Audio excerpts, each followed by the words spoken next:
ഇത് എനിക്ക് ഗിഫ്റ്റ് കിട്ടിയ ഒരു ഡ്രസ്സാണ്. മുഴുവനും കാണാൻ പറ്റുമെന്ന് എനിക്കറിയത്തില്ല. ഫസ്റ്റ് റെഡിയായി. ഷോപ്പിംഗ് വ്ളോഗ് ചെയ്യാൻ പറ്റും എന്നാണ് ഞാൻ വിചാരിക്കുന്നത്. ഞാൻ വ്ളോഗ് എടുത്ത് പരിചയമില്ല. Hello, welcome to my YouTube channel. ഒരിക്കൽ റെഡി ആക്കുവാണ് പുറത്ത് പോകാനായിട്ട്. ഇന്നലെ ബർത്ത്ഡേ ആയിരുന്നു. ഓക്കെ, അപ്പം ഒരു ബർത്ത്ഡേ ഷോപ്പിങ്ങിന് പോവാണേ. അത്യാവശ്യം ഒരു എൻ്റെ ഒരു കുഞ്ഞ് സേവിങ്സ്, ഒരു ബർത്ത്ഡേ ആവുന്നതിന് തലേദിവസമല്ലല്ലോ ഞാൻ സാധനങ്ങൾ വാങ്ങിക്കാൻ നോക്കുക. അപ്പോൾ ഒരു വർഷം മുന്നേ ചിന്തിക്കുമ്പം ഞാൻ കൊച്ചു സേവിങ്സിലൂടെ വെച്ചിരിക്കുന്നത് കൊണ്ട് ഞാൻ ഒരു ഷോപ്പിങ്ങിന് പോവാണ്. ബർത്ത്ഡേ ഷോപ്പിംഗ് പോയിട്ടുണ്ട് മുന്നേ ഒക്കെ, പിന്നെ കുഞ്ഞൊക്കെ വന്നു കഴിഞ്ഞതിന് ശേഷം പിന്നെ അങ്ങനെ പോയിട്ടില്ല. ഇനിയിപ്പോൾ എന്തൊക്കെ കിട്ടും, എൻ്റെ കുറച്ച് സാധനങ്ങളൊക്കെ തീർന്നിരിക്കുവാണ്. ഞാൻ അത്ര മേക്കപ്പ് ചെയ്യുന്ന ഒരു ആളല്ലായിരുന്നു. സോ ഇപ്പം ഇച്ചിരി കൺസേൺഡ് ആയതുകൊണ്ട് കുറച്ച് സാധനങ്ങളൊക്കെ വാങ്ങിക്കാൻ പോകണം. എൻ്റെ ഓൾമോസ്റ്റ് ഒരു ഐലൈനർ അങ്ങനത്തെ കാര്യങ്ങളൊക്കെ തീർന്നു. ഐ ഷാഡോ വാങ്ങിക്കാനുണ്ട്, അത് എക്സ്പയർഡ് ആയിപ്പോയി. അപ്പോൾ ഒരുപാട് ഒന്നിച്ച് വാങ്ങിക്കൂട്ടി വെക്കുന്ന ഒരു സ്വഭാവം ഇല്ല. നമുക്ക് അത്യാവശ്യം ഉള്ളതുകൊണ്ട് ഓടിക്കുന്ന ഒരു കൈൻഡ് ഓഫ്, എന്താ പറയുന്ന, ഒരു പിശുക്കി കൈൻഡ് ഓഫ് എന്ന് അമ്മ പറയും. ഒരെണ്ണം കൊണ്ടൊക്കെ കാര്യങ്ങൾ ഓടിക്കുക എന്ന് പറഞ്ഞാൽ അങ്ങനെയല്ല. ഇപ്പോൾ ഒരു 2-3 ഒക്കെ കയ്യിൽ വയ്ക്കാൻ പറ്റുന്ന പോലെ ലിപ്സ്റ്റിക്കും ഒക്കെ ഉണ്ട്. മുന്നേ അങ്ങനെ ഒരു ശീലമില്ല. നമ്മൾ നാട്ടിലായിരിക്കുമ്പോൾ അത്രയും കൺസേൺഡ് അല്ല മേക്കപ്പിനെ കുറിച്ചൊന്നും. പക്ഷേ ഇവിടെയൊക്കെ എല്ലാവരും നമ്മൾ പുറത്തേക്ക് പോകുമ്പം വളരെ ഭംഗിയായിട്ടാണ് അവർ ഒരുങ്ങി വരുന്നതൊക്കെ കാണാൻ. അവർ അത്രയും ഇവരുടെ ലൈഫ് സ്റ്റൈലിൻ്റെ ഒരു ഭാഗമാണ് ഇവിടെയുള്ളവർക്ക് മേക്കപ്പൊക്കെ നന്നായി കൊണ്ടുപോകുക എന്നുള്ളത്. അപ്പം അവരുടെ ഒരു എന്താ പറയുന്ന, അവരുടെ ഒരു ഷോപ്പ് എന്ന് പറഞ്ഞാൽ അവർ ഏൺ ചെയ്യുന്നതിൻ്റെ ഒരു 3% അവർ ഷോപ്പിങ്ങിന് ഈ മേക്കപ്പിനൊക്കെ വയ്ക്കുന്നുണ്ടെന്നുള്ളതാണ് എനിക്ക് മനസ്സിലായത്. ഞാൻ റിവാർഡ്സിലും ഈ പറഞ്ഞ പോലെയൊക്കെ വർക്ക് ചെയ്തിട്ടുള്ളതുകൊണ്ട് നമുക്കറിയാം എത്രമാത്രമാണ് ഇവർ ഇങ്ങനെയുള്ള കാര്യം കോസ്മെറ്റിക്സിന് വേണ്ടിയിട്ട് എത്രമാത്രം അവർ സ്പെൻഡ് ചെയ്യുന്നുണ്ടെന്നുള്ളത്. അപ്പോൾ ഞാൻ എൻ്റെ കുറച്ച് സാധനങ്ങൾ വാങ്ങിക്കുന്നുണ്ട്. പിന്നെ എനിക്കൊരു ഡ്രസ്സ് ഒരു ഡ്രസ്സ് എനിക്ക് റിട്ടേൺ ചെയ്യാനുണ്ട് കിട്ടിയ ഗിഫ്റ്റ്സിൽ. ഇത് എനിക്ക് ഗിഫ്റ്റ് കിട്ടിയ ഒരു ഡ്രസ്സാണ്. മുഴുവനും കാണാൻ പറ്റുമെന്ന് എനിക്കറിയത്തില്ല. ഭയങ്കര ഭംഗിയുള്ളൊരു ഡ്രസ്സാണ്. ഞാനിത് ഫുൾ ഇതിൽ കാണിക്കാം. എനിക്ക് അച്ഛൻ ഗിഫ്റ്റ് തന്നതാണ്. അപ്പോൾ ഈ ഡ്രസ്സ് ഇട്ടിട്ടാണ് ഞാൻ ഷോപ്പിങ്ങിന് പോകുന്നത്. അപ്പോൾ എന്തൊക്കെ സാധനങ്ങൾ വാങ്ങിക്കാൻ പറ്റുന്നത് നോക്കാം.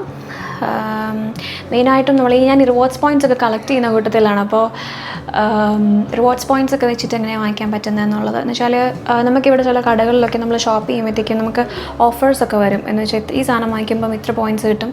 അതൊക്കെ ഒരു മാർക്കറ്റിംഗ്, എന്താ പറയുക, ഒരു ടെക്നിക്കൊക്കെയാണ് അവർക്ക്. പക്ഷേ നമുക്കത് പോയിൻറ്റ്സ് കളക്ട് ചെയ്ത് വെക്കുമ്പം അത് നമുക്ക് സ്പെൻഡ് ചെയ്യുമ്പം ഒരു ഭയങ്കര സന്തോഷമാണ്. നമ്മുടെ കയ്യിൽ നിന്ന് അത്രയും സ്പെൻഡ് ആവുന്നില്ലല്ലോ, പോയിൻറ്റ്സ് ആണല്ലോ, റിവാർഡ്സ് പോയിൻറ്റ്സ് ആണല്ലോ നമുക്ക് ഉപയോഗിക്കുന്നതെന്നൊക്കെ ഓർത്തിട്ട്. അപ്പോൾ അതൊരു സമാധാനം മാത്രമാണ്. പക്ഷേ ഇങ്ങനെയുള്ള പോയിൻറ്റ്സ് കളക്ട് ചെയ്ത് വെച്ചിട്ടുണ്ട്. അപ്പോൾ ആ പോയിൻറ്റ്സ് വെച്ചിട്ട് വാങ്ങിക്കാനായിട്ടുള്ള ഒരു പ്ലാനുണ്ട്. പിന്നെ നമുക്ക് ഗിഫ്റ്റ് കാർഡുണ്ട്. പിന്നെ എൻ്റെ കുഞ്ഞു സേവിങ്സ് ഉണ്ട്. അപ്പം കുഞ്ഞു സേവിങ്സ് എന്ന് പറയുന്നത് നമ്മൾ ബർത്ത്ഡേ ആകുമ്പോഴത്തേക്കും അതിന് മുന്നേ ഒരു വർഷം മുന്നേ അടുത്ത വർഷം ബർത്ത്ഡേ വരുമല്ലോ എന്നോർത്ത് സേവ് ചെയ്യുന്ന ഒരു പരിപാടിയാണ്. സോ ഞാൻ ഓൾമോസ്റ്റ് റെഡിയായിട്ട് ഇനിയിപ്പം ഷോപ്പിങ്ങിന് പോവുകയാണ്. അപ്പോൾ ഒരു ഷോപ്പിംഗ് വ്ളോഗ് ചെയ്യാൻ പറ്റും എന്നാണ് ഞാൻ വിചാരിക്കുന്നത്. ഞാൻ വാങ്ങിക്കുന്ന സാധനങ്ങളും എവിടെയൊക്കെയാണ് പോകുന്നതെന്നും അങ്ങനെയൊക്കെയുള്ള ഒരു ഷോപ്പിംഗ് വ്ളോഗ്. ഫസ്റ്റ് ടൈമാണ്. എനിക്ക് വ്ളോഗ് എടുത്ത് പരിചയമില്ല. ഞാൻ കൂടുതലും സ്ക്രിപ്റ്റഡ് കണ്ടൻസ് ആണ് മുന്നേയും ചെയ്തിട്ടുള്ളത്. ഇപ്പോൾ എൻ്റെ ചാനലിലും ഞാൻ ഷോർട്സ് ചെയ്തിട്ടുള്ളത്. അപ്പോൾ വ്ളോഗ് എത്രമാത്രം എനിക്ക് സ്യൂട്ട് ആവുമെന്ന് എനിക്ക് വ്ളോഗ് ചെയ്യാനൊരു കോൺഫിഡൻസ് ഇല്ല. പക്ഷേ ഒരു ചാനലാകുമ്പം ഒരു വ്ളോഗ് വേണമല്ലോ, മന്ത്ലി എങ്കിലും. അങ്ങനെയുള്ള ഒരു കൺസേണും കൊണ്ടാണ് ആക്ച്വലി ഈ വ്ളോഗ് എടുക്കുന്നത്. മുമ്പുള്ള വ്ളോഗ്സൊന്നും എനിക്ക് പേഴ്സണലി എൻ്റെ വ്ളോഗ്സ് ഇഷ്ടമല്ല കാണാൻ. എനിക്ക് എൻ്റെ സ്ക്രിപ്റ്റ് കണ്ടൻസ് ഒക്കെ കാണാൻ ഭയങ്കര ഇഷ്ടമാണ്. പിന്നെ ഞാൻ തന്നെ കണ്ടാസ്വദിച്ചുകൊണ്ടിരിക്കും. സോ വ്ളോഗ് എത്രമാത്രം ശരിയാകുമെന്ന് എനിക്കറിയില്ല. പക്ഷേങ്കിൽ നമ്മൾ ഗെറ്റ് റെഡിയാണ്. ഞാൻ വാഷ്റൂമിലാണ് നിൽക്കുന്നത്. അപ്പോൾ എൻ്റെ വാഷ്റൂമിലാണ് ഈ മേക്കപ്പ് സാധനങ്ങളും സെറ്റപ്പും എല്ലാം ഞാൻ വെച്ചേക്കണേ. അതുകൊണ്ടാണ് ഞാൻ വാഷ്റൂമിൽ നിൽക്കുന്നത്. കാരണം എനിക്ക് ഡോറിൻ്റെ പുറകിലൊരു മിററുണ്ട്. അപ്പം ഞാൻ ഒരുങ്ങുന്നത് ഇവിടെയാണ്. വേറെങ്ങോട്ടെങ്കിലുമൊക്കെ ഷിഫ്റ്റ് ചെയ്യണമെന്ന് ആഗ്രഹമുണ്ട്. പതിയെ റൂമിൻ്റെ ഏതെങ്കിലുമൊക്കെ ഭാഗത്തേക്ക് നമ്മുടെ മേക്കപ്പ് സെറ്റും ഒക്കെ മാറ്റാം എന്ന് വിചാരിക്കുന്നു. പിന്നീട് അതിനെക്കുറിച്ചൊക്കെ വീഡിയോസ് ചെയ്യണമെന്ന് ആഗ്രഹമുണ്ട്. അറിയില്ല, ടൈം ഉള്ളതുപോലെ. അപ്പോൾ ആയോ നമുക്ക് കുറച്ച് ഷോപ്പിംഗ് കാര്യങ്ങൾക്ക് വേണ്ടി പോകാം. കുറച്ച് സാധനങ്ങളൊക്കെ വാങ്ങി വരാം. ബാ. എനിക്ക് ഭയങ്കര ഇഷ്ടപ്പെട്ടു ഈ ഡ്രസ്സ്. എന്താ പറയുക, അടിപൊളിയായിട്ടുണ്ട്. അങ്ങനെ എനിക്ക് ഈ ഉടുപ്പുകളൊക്കെ എനിക്ക് ഭയങ്കര ഇഷ്ടമുള്ള കുറച്ച് കാര്യങ്ങളാണ്. എന്നാലും എൻ്റെ ഇഷ്ടത്തിനനുസരിച്ച് അച്ചാച്ചൻ എത്തവണ എനിക്ക് ഭയങ്കരമായിട്ട് അടിപൊളിയായിട്ടൊരു ഡ്രസ്സ് വാങ്ങിയിട്ടുണ്ട്. അപ്പോൾ ഇത് കൊള്ളാം. So okay. എയ്ഡൻ വീഴല്ലേ? എയ്ഡൻ്റെ വാട്ടർ ബോട്ടിൽ എവിടെ? ആൻറ്റിക്ക് എടുത്തു കൊടുക്ക്. ആൻറ്റി വാട്ടർ ബോട്ടിൽ എടുത്തു തരും. ചെല്ല്, നമ്മൾ പുറത്ത് പോവാ. ബാ, ഇതുണ്ട് ഇപ്പം തന്നെ റെയിനിങ്ങാ. എയ്ഡൻ, റെയിനിങ്ങാ ഇപ്പം തന്നെ. വേഗം ആട്ടെ. എയ്ഡൂസേ ചെല്ല്, എന്നെ നോക്കി നിൽക്കണേ. ബാ ബാ, നമ്മൾ പോവാ, പുറത്ത് പോവാ. ബാ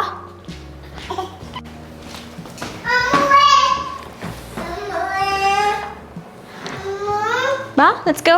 പോവാടാ.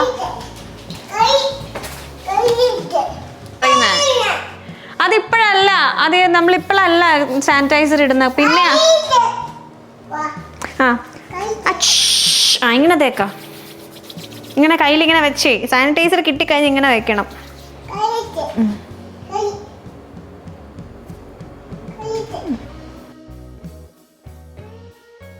ഓളും എൻ്റെ കൂടെ എന്തൊക്കെയോ സാധനങ്ങൾ വാങ്ങിക്കാനായിട്ട് എൻ്റെ കൂടെ പോന്നിട്ടുണ്ട്. മേസണിൽ മുന്നേ വന്നിട്ടുണ്ട് അമ്മേനെയും കൂട്ടിയിട്ട് ബാത്ത് ആൻഡ് ബോഡിയിൽ നിന്ന് സാധനങ്ങളൊക്കെ വാങ്ങിക്കാൻ വേണ്ടിയിട്ട്.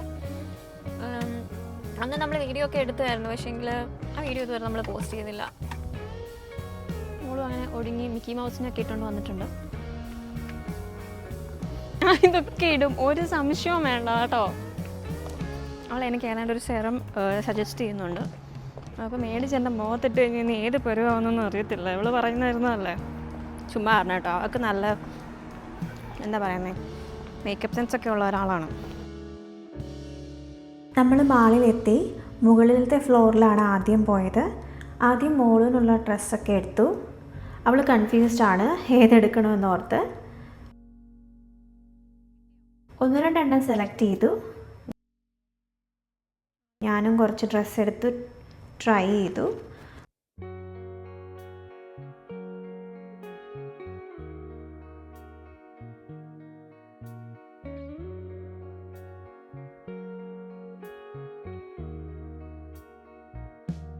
മോള് ഷൂസ് എടുക്കാൻ കൺഫ്യൂസ്ഡ് ആയിരുന്നു. ഞാനൊരു ബാഗും കൂടി എടുത്തിട്ടുണ്ട്. അങ്ങനെ 3 മണിക്കൂർ നീണ്ടു നിന്ന എന്താ മോള് സാർ നമ്മൾ 3 മണിക്കൂർ പർച്ചേസ് ചെയ്തു. 3 hours എത്ര പെട്ടെന്ന് പോയാൽ എനിക്ക്. എന്നിട്ട് നമുക്ക് സമയം കിട്ടിയില്ല വാങ്ങിക്കാനായിട്ട്. ഏടുക്കുട്ടൻ ഷോപ്പിങ്ങിന് ഇടയ്ക്ക് ഉറങ്ങിപ്പോയായിരുന്നു. അപ്പോൾ ഏടുനെ കൊണ്ട് അച്ചാച്ചൻ മോളിൻ്റെ വെളിയിലിരിക്കുമായിരുന്നു. മോളിനകത്ത് തന്നെ ഷോപ്പിന് വെളിയിലിരിക്കുമായിരുന്നു. അപ്പോൾ അച്ചാച്ചൻ ഓൾമോസ്റ്റ് മടുത്തിട്ടുണ്ട്. വല്ല ടാക്സി എടുത്ത് പൊക്കോളാൻ മേലായിരുന്നോ എന്നാണ് അച്ചാച്ചൻ ചോദിക്കുന്നത്. കാരണം ഒരു 3 മണിക്കൂർ എങ്ങനെയാണ് പോയതെന്ന് ഞങ്ങൾക്ക് 2 പേർക്കും അറിയാൻ മേല. നല്ല തിരക്കുണ്ടായിരുന്നു. ഞാൻ ആക്ച്വലി ഇപ്പം ഇവിടെ വന്നു കഴിഞ്ഞാൽ എല്ലാ വർഷവും ഒരു സമ്മർ ടൈമിൽ ഷോപ്പിങ്ങിന് പോകുന്ന അതേ കട തന്നെയാണ് അർബൻ പ്ലാനറ്റ്. അവിടെ ആ ഒരു ടൈമിലല്ല, മിക്കപ്പോഴും ഓഫറുണ്ട്. പക്ഷേ എല്ലാപ്പോഴും ഓഫറുണ്ട്. പക്ഷെ ഞാൻ ചിലപ്പോൾ എനിക്ക് തോന്നുന്നു ഞാൻ സമ്മർ ടൈമിൽ മാത്രമേ പോയിട്ടുണ്ടാവുള്ളൂ. അതുകൊണ്ടായിരിക്കും വെക്കേഷന് പോയപ്പോഴും അവിടെ നിന്നായിട്ട് വാങ്ങിയിട്ട് പോയത്. കാരണം നല്ല തുണിയാണ്. പിന്നെ എനിക്ക് ഓഫറിലാണ് കിട്ടിയത്. ഓഫർ എന്ന് പറയുമ്പം 50% ഓഫ്. ഒരെണ്ണം വാങ്ങിക്കുമ്പം മറ്റേ സെക്കൻഡ് അതേ പ്രൈസ് തന്നെയാണെങ്കിൽ 50% ഓഫ്, അങ്ങനെയുള്ള ഡ്രസ്സസ് ആയിരുന്നു. അപ്പോൾ അതാ വാങ്ങിച്ചേ. പിന്നെ ആണെങ്കിൽ ആക്സസറീസിനൊക്കെ നല്ല ഓഫർ ഉണ്ടായിരുന്നു. എന്തോ ആക്സസറീസിന് നല്ല ഓഫർ ഉണ്ടായിരുന്നു അല്ലേ മോളു? മോളുവിന് മേക്കപ്പിൻ്റെ സാധനങ്ങളൊക്കെ ഏതാണ്ടൊക്കെ വാങ്ങിയിട്ടുണ്ടായിരുന്നു. പിന്നെ എല്ലാം നമുക്ക് വീഡിയോ എടുക്കാൻ പറ്റിയില്ല. കാരണം നമുക്ക് അവിടെ അവർ ബാസ്ക്കറ്റ് തന്നിട്ടില്ലായിരുന്നു. ബാസ്ക്കറ്റ് ഇവിടെ ഇല്ലായിരുന്നു, എന്താണെന്നറിയില്ല. അപ്പം നമ്മളത് എല്ലാം കൂടെ ഒന്നിച്ച് ക്യാരി ചെയ്ത് നടക്കുമായിരുന്നു. അപ്പം ഇത് അവിടെ ഇവിടെയൊക്കെ നിൽക്കുന്ന എവിടെയാണോ അവിടെ കൊണ്ടുവച്ചിട്ട് നമ്മൾ അടുത്ത ഡ്രസ്സ് നോക്കും. അപ്പം ഞാൻ അവിടെ വെച്ചിട്ട് പോയപ്പോൾ അവരോടൊന്ന് ചോദിച്ചത് ആര് വെച്ചിട്ട് പോയതാണ്. ഞാൻ പറഞ്ഞു എനിക്ക് ബാസ്ക്കറ്റ് ഇല്ലാത്തതുകൊണ്ടാണെന്ന് ഞാൻ അവരോട് പറഞ്ഞു.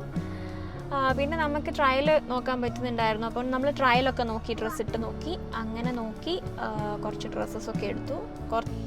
ഇടയ്ക്ക് ഫുഡ് കഴിച്ചു. കോസ്കോയിൽ നിന്നൊരു ചെറിയ ഷോപ്പിംഗ് ഉണ്ടായിരുന്നു. 3 hours ഷോപ്പിംഗ് കഴിഞ്ഞ് ഞങ്ങൾ മുമ്പേ ഇറങ്ങി കഴിഞ്ഞിട്ട് പിന്നെ കുറച്ച് ജസ്റ്റ് ഒരു കുഞ്ഞ് ഷോപ്പിങ്ങിന് നമ്മൾ കോസ്കോയിലൊക്കെ പോയായിരുന്നു. കുറച്ച് സാധനങ്ങൾ വാങ്ങിക്കാനുണ്ടായിരുന്നു. അപ്പോൾ അവിടുന്ന് സാധനമൊക്കെ വാങ്ങി പിന്നെ പോയത് ഷോപ്പേഴ്സിലോട്ടാണ്. അവിടെ ആക്ച്വലി നമ്മുടെ മേക്കപ്പ് സാധനങ്ങളൊക്കെ നമ്മൾ അവിടെ നിന്നാണ് വാങ്ങിക്കുന്നത്. അത്യാവശ്യം കുറച്ച് ക്വാളിറ്റിയുള്ള സാധനങ്ങളൊക്കെ അവിടെ നിന്ന് വാങ്ങിക്കാൻ പറ്റുക. ഓക്കെ, അപ്പോൾ ഇന്നത്തെ ഒരു ഷോപ്പിംഗ് എന്ന് പറയുന്നത് ഭയങ്കര ഒരു ഹാപ്പി ഷോപ്പിംഗ് ആയിരുന്നു. ഈ വീഡിയോയുടെ ലെങ്ത് കൂടുതലാണ് കേട്ടോ. സോ പാർട്ട് 2 വീഡിയോ ഉണ്ടാകും. വീഡിയോസും നമ്മുടെ ഷോർട്സും ഒക്കെ ഇഷ്ടപ്പെടുന്നുണ്ടെങ്കിൽ ലൈക്ക് ചെയ്യാനും ഷെയർ ചെയ്യാനും സബ്സ്ക്രൈബ് ചെയ്യാനും മറക്കരുത്. അപ്പോൾ താങ്ക്സ് ഫോർ വാച്ചിങ് കേട്ടോ. നെക്സ്റ്റ് വീഡിയോയിലൂടെ കാണാം.